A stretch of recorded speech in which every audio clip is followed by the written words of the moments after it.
अस्सलाम वालेकुम dear students. उम्मीद है कि आप सब खैरियत से होंगे। आज हम लेक्चर 7 में एक lesson chapter 7 generate cheap green electricity from sunlight और दो स्टोरी रीड करेंगे। Video the fox and grapes and fourth पर use of is and all was for and has that. ये सारे हम इसमें पढ़ेंगे। सबसे पहले जो है हम ये स्टोरी रीड करते हैं। अब रीड तो आप ग्रामर बुक 6 की grammar book page number grammar book पर आ जाए। ग्रामर बुक पेज नंबर आपका 115 पर देखिए आप रीड तो एक लालची कुत्ता। वंस अपना रीडिंग करता हूँ इसकी। वंस अपॉन अ टाइम एक दफ़ा का जिक्र था। A dog found a piece of meat. एक कुत्ते को गोश्त का टुकड़ा मिला। He wanted to eat it all alone. वो उसे तना खाना चाहता था। He ran too far to the forest और जंगल की तरफ भागा। On the way there was a bridge over the stream। रास्ते में उसे नदी पर एक पुल था। रास्ते में नदी थी, उसके ऊपर एक पुल था। When he was crossing it, जब उसे अबूर कर रहा था, उसे क्रॉस कर रहा था, he saw his own shadow in the water। उसने अपना साया जो था वो पानी में देखा। He thought it another dog with a piece of meat। उसने सोचा कि एक दूसरा कुत्ता भी है जिसके पास भी एक गोश्त का एक टुकड़ा है। His mouth watered। उसके मुंह से पानी आ गया। He wanted to snatch his piece of meat। उस गोश्त के टुकड़े को छीनना चाहता था। He opened his mouth to get it। उसने उसको हासिल करने के लिए अपना मुंह खोला। His own piece of meat fell into the water। जब उसने अपना मुंह खोला और अपना पीस जो था वो भी पानी के अंदर गिर गया। Now he had nothing to eat। अब उसके पास खाने को कुछ नहीं है। आपने स्टोरेज पढ़ी कि लालच बहुत बुरी बला होती है। अब नेक्स्ट है आपका ग्रेट डिस्कशंस की मोरल होगा। नेक्स्ट है द फॉक्स एंड ग्रेप्स। इसी के पेज पे आप नेक्स्ट पेज पर देखिए, page number 116। The fox and grapes, लुम्बर और अंगूर। लुम्बरी और अंगूर जो था, अंगूर दोनों के दरमियान स्टोरी हम पढ़ेंगे। Once upon a time a fox lived in a forest. एक दफा का जिक्र है, एक लुम्बरी एक जंगल में, लुम्बर एक जंगल में रहता था। One day he felt hungry. एक दिन उसे भूख लगी। He went to a garden। वो एक बाग में गया। He saw red grapes on a wall। उसने दीवार पर पके अंगूर देखे। He wanted to eat them। उसे खाना चाहता था। He jumped to get them but could not reach them। उसे हासिल करने के लिए छलांग लगाई but उस तक ना पहुंच सका। He tried again and again but all in vain। उसने बार-बार कोशिश की लेकिन वो बेकार रहा, बेसुध रहा, नाकाम रहा। He went away saying, और वो ये कहते हुए चला गया, the grapes are sour। अंगूर खट्टे हैं। अब जो चीज़ इसको हासिल नहीं कर सका उसे भी लेकर ये मैं हासिल नहीं कर सकता, इसलिए वो कहकर ये चला गया। नेक्स्ट ये भी हमारा हो गया। अब हम आते हैं इस चैप्टर 11 पर। चैप्टर 11 टेक्स्ट बुक आप निकालें।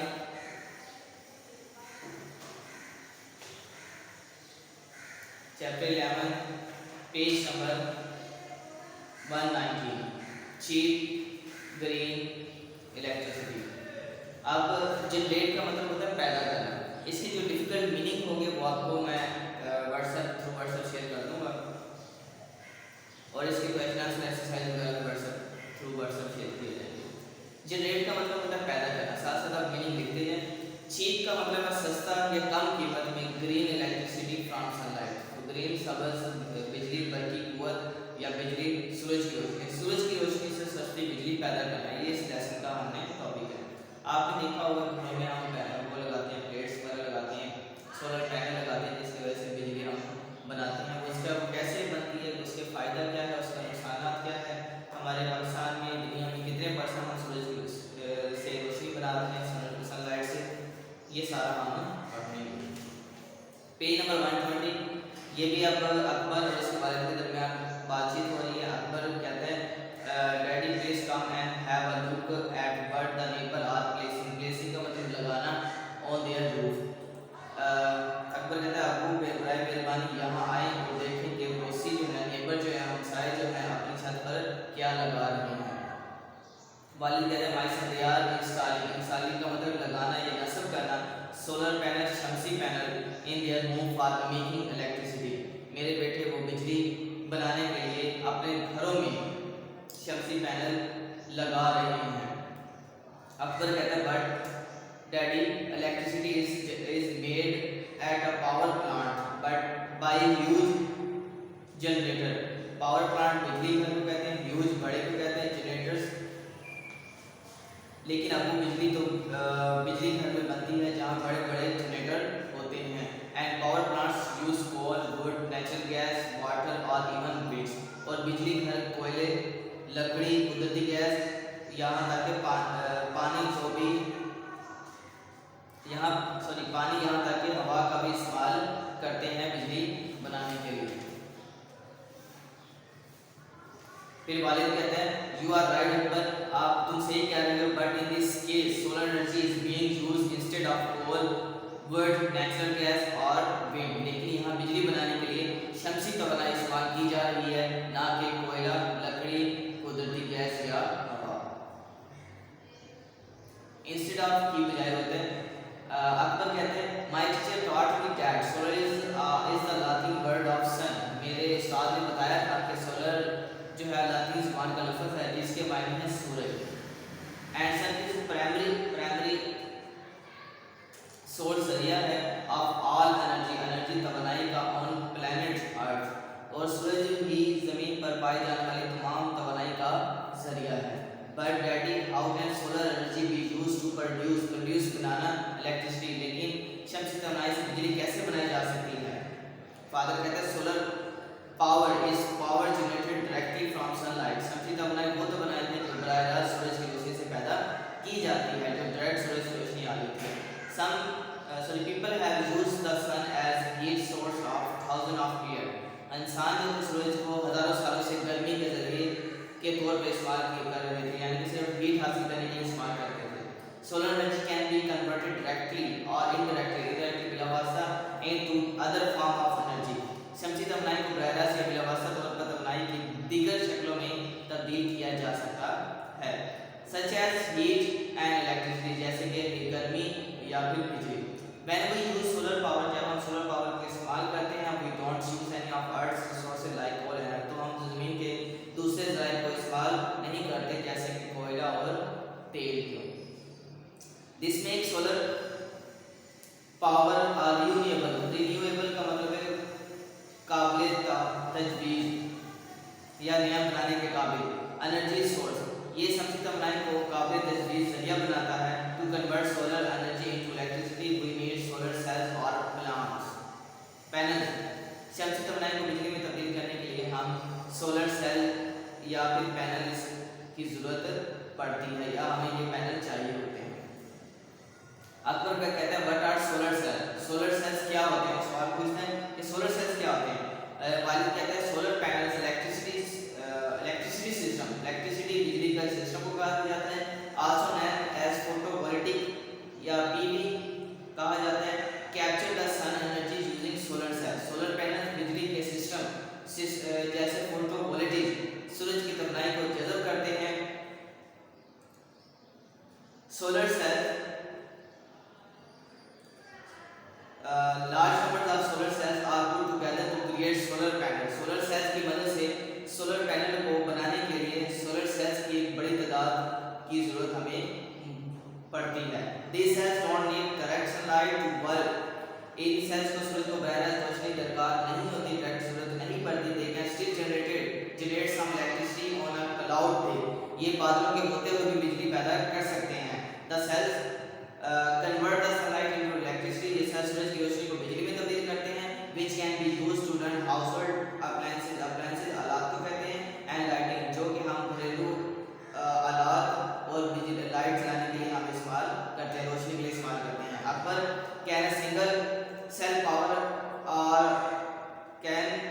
अकबर कहते हैं can single cell power of building और हाउस। क्या एक सेल सिर्फ एक सेल इमारत या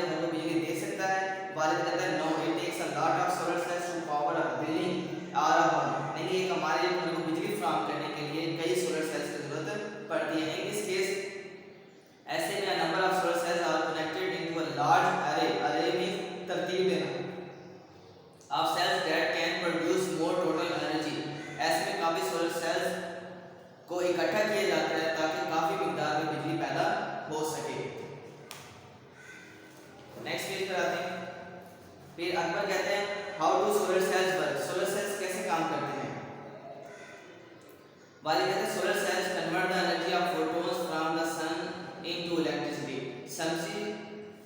सेल सूरज से आने वाली तवानाई में मौजूद फोटोन्स को बिजली में तब्दील करते हैं।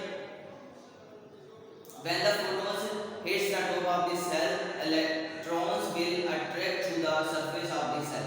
जब फोटोन सेल के ऊपर आकर लगते हैं तो इलेक्ट्रॉन सेल की सतह की तरफ मतवज्जा हो जाते हैं। जो इलेक्ट्रॉन्स होते हैं वो सतह की तरफ मतवज्जा हो जाते हैं। This cause a voltage to form between the top and the bottom layers of the cells.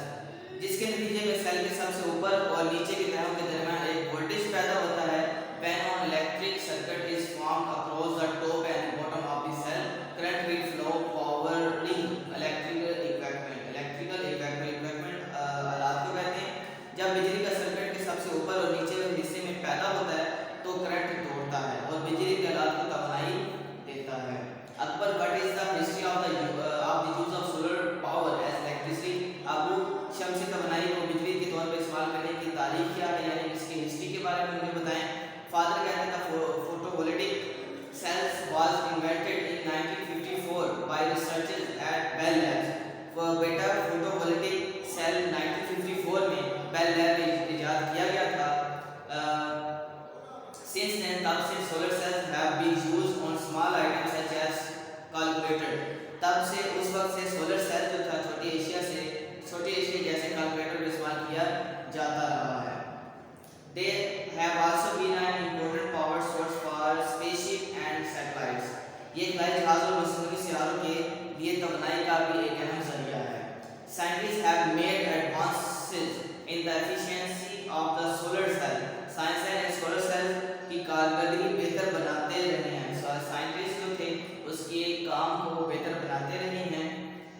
Today solar cells are around 25 to 50% efficient कारकर्दगी।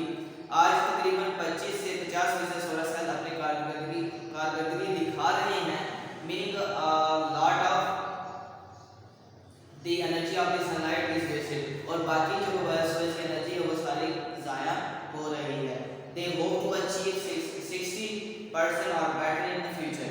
और ये सूरज और उम्मीद की जा रही है कि फ्यूचर में हम इसका 60% इस्तेमाल में लाएंगे। इस तवानाई को 60% के इस्तेमाल में हम लाएंगे। फिर फादर कहते हैं अकबर में पूछते हैं what are the benefits of the solar power? Solar power के फायदे क्या हैं? फिर फादर कहते हैं firstly solar power is being recognised as the future of alternative मुतबादिल energy source as it is non polluting आलूदगी से पाक and helps combat में समान मुकाबला करना।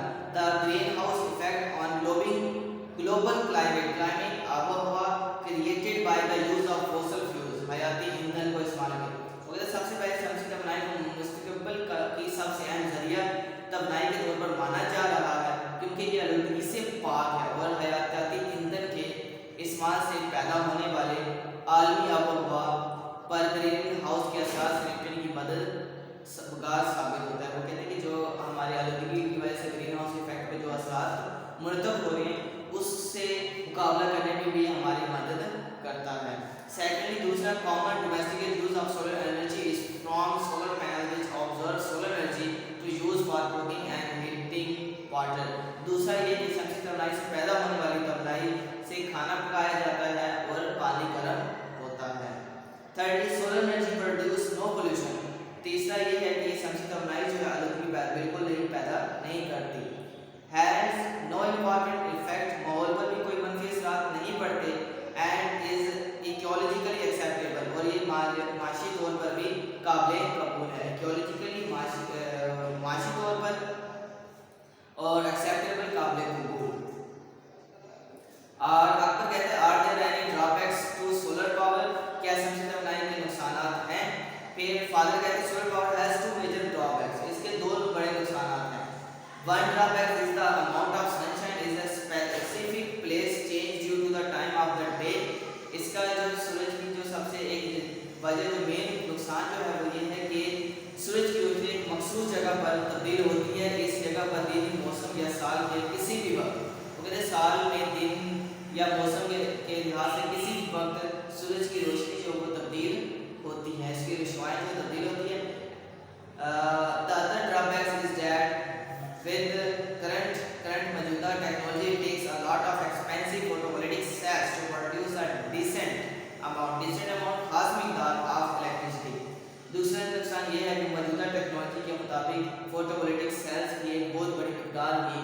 बिजली की एक खास मकदार मुहैया कर सकती है और जो कि बहुत महंगी पड़ती है। अकबर कहते हैं this sound is so good, ये तो बहुत अच्छी बात है, this is a great invention, ये एक अजीम इजाद है। फादर कहते हैं इंडीड, बेशक, इट इज माय सन, मेरे बेटे। यहाँ पर हमारी ट्रांसलेशन कंप्लीट होती है। नेक्स्ट पेज पर आप देखें, पेज नंबर 121, पेज नंबर 121 पर क्वेश्चन आंसर है। क्वेश्चन आंसर हम आप थ्रू व्हाट्सएप आपको शेयर कर देंगे। और पेज नंबर 123 पर एमसीक्यूज आ जाए, एमसीक्यूज मैं सोल्व करवाता हूँ, अदरवाइज ये व्हाट्सएप पे शेयर भी कर देंगे हम आपको। Read out the text and express your opinion and person reference multiple choice question. Solar power is number 1, solar power is electricity obtained by power of flowing sunlight. सूरज की रोशनी जो फ्लो करती है, पड़ती है, तो उससे पावर जनरेट होता है। इसका सी पार्ट आएगा, where does solar power get its energy from, energy कहां से हासिल करता है, the rays of the sun, सूरज की रे से, शाम से। Fourth point, which of the following is drawbacks to using solar cells to produce electricity, electricity को कैसे प्रोड्यूस किया जा सकता है, the sun shine change throughout the year, क्योंकि सूर्य के साथ में चेंज होता रहता है। solar energy is non polluting and combat the greenhouse। Fourth part आएगा, which one is not a benefit of solar power, it is no environmental effect। C part, solar is the dashboard of sun, लातीनी है। B part आएगा, which of the following is another name of solar cell, photovoltaic cells कहा जाता है। B part आएगा, solar power can be used to generate heat और electricity generate करते हैं। A part, electricity is a kind of dash, electricity energy की एक exam है। C part, state whether the following statements are true और false, because using less electricity has many effects, बिल्कुल फायदे हैं जब हम बिजली इस्तेमाल करेंगे। It is safe to plug with weight hands, के लिहाज से प्लग उतारना चाहिए, ये रॉन्ग है, सो क्या हासिल करना चाहिए, stay away from substation and power lines, बिल्कुल पावर लाइंस वगैरह से दूर रहना चाहिए। Do climb on power poles, बिल्कुल ये रॉन्ग है। Never fly kites near power lines, बिल्कुल पावर काइट्स या पावर लाइंस के तारों के दरमियान पास नहीं उड़ानी चाहिए। पेज नंबर 124 स्कीम का ये आप लोगों ने नहीं करना। 125 जो है ये आपने नहीं करना, ये आपको बताया गया है कैसे इलेक्ट्रिसिटी किस किन चीज़ों पर काम आती है, ये सारा इनमें बताया हुआ है। और जो नेक्स्ट वोकैबुलरी जो है ये आप स्किप कर देना। पेज 125 जो है ये आपको बताया गया है कैसे आपने कपड़े सुखाने, मशीन नहीं लगानी। आज के दौर में हम ऐसे करते हैं, कपड़े मशीन में धोकर उसी में सुखाते हैं, ऐसा नहीं करना चाहिए। और जब हमने कोई चार्जर वगैरह मोबाइल लगाते हैं, मोबाइल फुल होते हैं, बैटरी फुल होते ही आप वो चार्जर उतार देना। ये बल्ब जो है डिसेबल उन्होंने कहा यूज़ करनी चाहिए। सन और विंडोज़ वगैरह कभी भी लगानी चाहिए ताकि सूरज की रोशनी अंदर आए। और एसी भी आपने कम चलाना, 27 तक आपने ऑन करना चाहिए। और जब आपने कोई भी चीज़ बंद करनी है उसमें शू जो है वो आपने उतार देना चाहिए।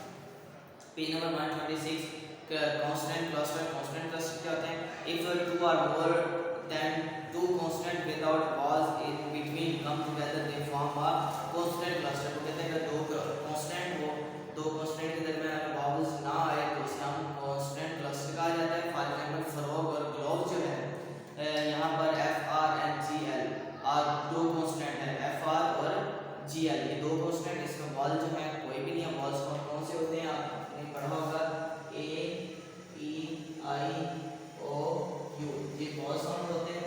अगर कहते हैं दो वर्ड है एफ आर, ये दो क्या होते हैं, ये बॉल्स होते हैं। जो बाकी का हमारे अल्फाबेट होते हैं वो कांस्टेंट के आते हैं। अब ये दो जो है कांस्टेंट है, इनके दरमियान में अगर बॉल्स ना आए तो वो कांस्टेंट क्लस्टर कहलाता है। और without having a balls coming between them while letter G V R S R constant and O R E R balls. यहाँ पे ओ और ई जो है वो बॉल्स है, तो बाकी जो कांस्टेंट है। बाकी पेज आपने छोड़ देना। पेज नंबर 127 पर आ जाए। पेज नंबर 127 जो है ये आप लोगों ने पहले किया हुआ है। इसमें आप लोगों ने क्या करना है, एस यू पैटर्न आपने बताया, स्ट्रक्चर एस में सब्जेक्ट, बी मीन वर्ब और ओ मीन ऑब्जेक्ट। ये तीन पॉइंट आप लोगों ने पहले किए हुए हैं। मैंने आपको सेंटेंस जब करवाए थे, टेस्ट करवाए थे, उसमें ये बता दिया था सब्जेक्ट, वर्ब और ऑब्जेक्ट। एसवीओ का मतलब ये होता है, SVO is the sentence structure where the subject come first, the verb second and the object third. ये आपने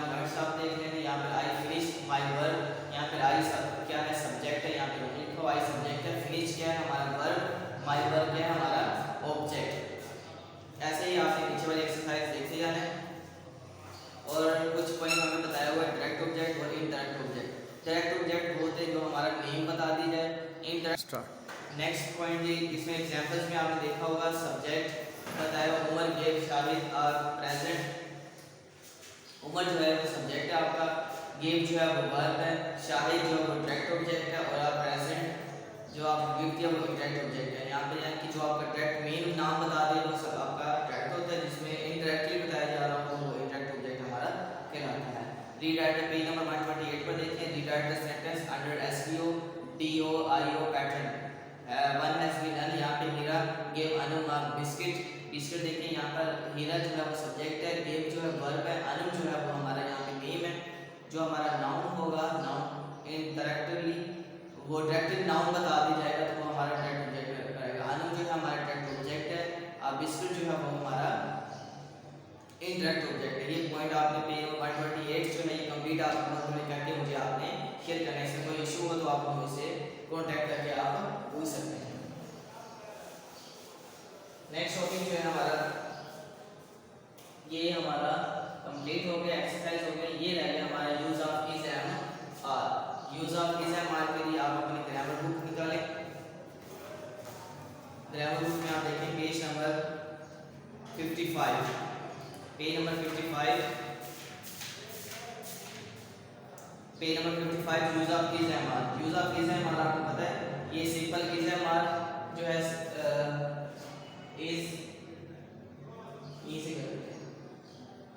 इज एम आर जो है ये सिंपल प्रेजेंट में इस्तेमाल होता है। Is am are simple present में इस्तेमाल होता है। इज जो है वो आपका सिंगुलर के साथ, एम जो है आपका आई के साथ, आर जो है वो प्लूरल के साथ। ये मैंने आपको कल जो है मैंने जो टेंस जब कराया टेंस में मैंने आपको बता दिया। ऐसे बाद जो है ये सिंपल पास में इस्तेमाल होते हैं, सिंपल पास में इस्तेमाल होते हैं। और ये जो है हमारा सिंगुलर के साथ, और ये है हमारा प्लूरल के साथ। ठीक है, ये सिंगुलर के साथ होता है और ये प्लूरल के साथ हमारा इस्तेमाल होता है। सेम एज ये जो है हमारा ये सिंगुलर के साथ होगा और ये प्लूरल के साथ, इसमें आई भी ऐड होगा। सिंगुलर में यहाँ पर भी आई के साथ, पास के साथ आई रहेगा। ठीक है, अब हम इसका यूज पढ़ते हैं। Page number 55 is am are be की फॉर्म, ये बी की फॉर्म होती है। आपसे कोई पूछ लेंगे ये बी क्या चीज होती है, तो बी आपने बताना है बी एक जो होता है हेल्पिंग वर्ब होता है, वो हम इज एम आर वाज पर जितने भी हमारे हेल्पिंग वर्ब होते हैं उनकी जगह हम बी यूज करते हैं। ये बी की सूरत है, ये अल्फाज किसी नाउन या प्रोनाउन की किसी भी जगह मौजूद होने की हालत को बयान करते हैं। ये फाल जारी दादी फाल में भी इस्तेमाल होता है। ये हेल्पिंग वर्ब जो है ये प्रेजेंट कंटीन्यूअस में भी इस्तेमाल होते हैं। ये जो है ये प्रेजेंट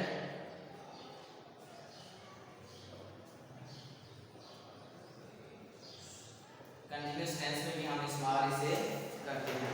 लाइक जो है इस वाहिद के साथ इस्तेमाल होता है। वाहिद कौन से होते हैं मैंने अब आपको बता दिए।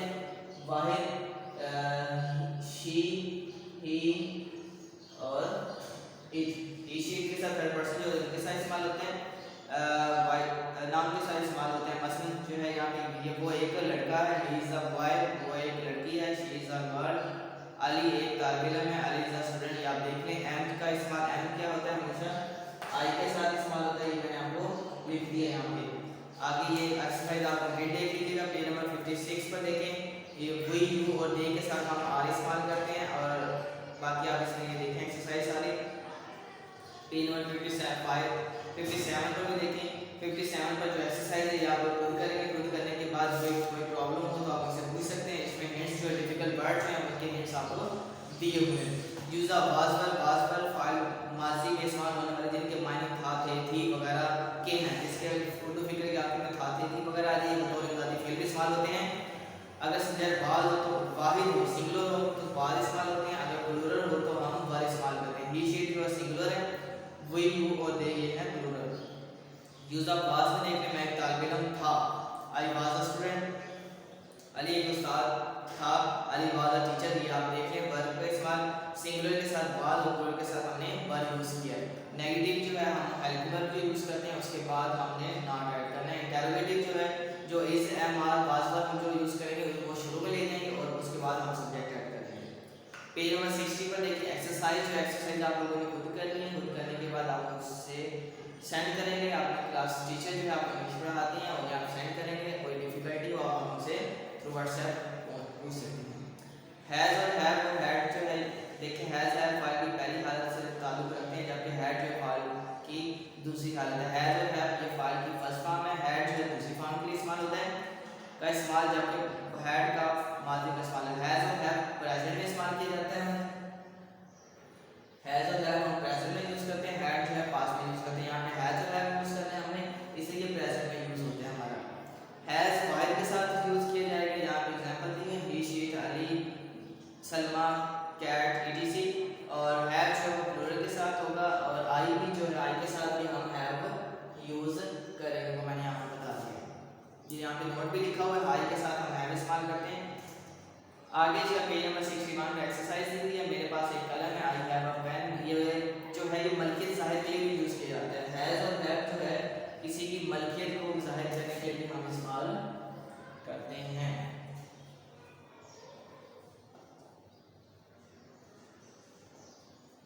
मलकियत के लिए भी हम इसे इस्तेमाल करते हैं। जैसे मेरे पास पेन है, मेरे पास बुक है, मेरे पास वॉच है, मेरे पास मोबाइल है, ये या मेरे पास मोबाइल था, ये सब के लिए हम इसे यूज़ करेंगे। पेज नंबर 61 पर एग्जांपल्स देखें, पेज नंबर 62 पर देखें एग्जांपल्स। अब पेज नंबर 63 पर एग्जांपल देखें। 63 पर जो एक्सरसाइज है, एक्सरसाइज में जो प्रेजेंट के टेंस है सिर्फ आपने प्रेजेंट वाले करने हैं, पास्ट वाले आपने नहीं करने। जिनके लास्ट में खाते थी लगा हो वो आपने नहीं करने, जिनके आगे है या है लगा हुआ है उसे आपने करके आपने हमें सेंड करेंगे। डिफिकल्ट वर्ड्स के मीनिंग आगे आपके लिखे हुए हैं। यहाँ पर हमारा use of is am are भी कंप्लीट होता है। आप डायरी लिखें। डायरी जो है हमने लेसन नंबर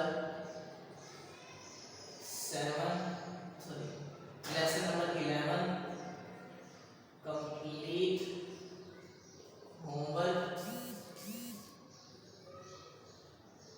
इसमें क्वेश्चन आंसर और प्लस आपके वर्ड सेंटेंसेस आ जाएंगे।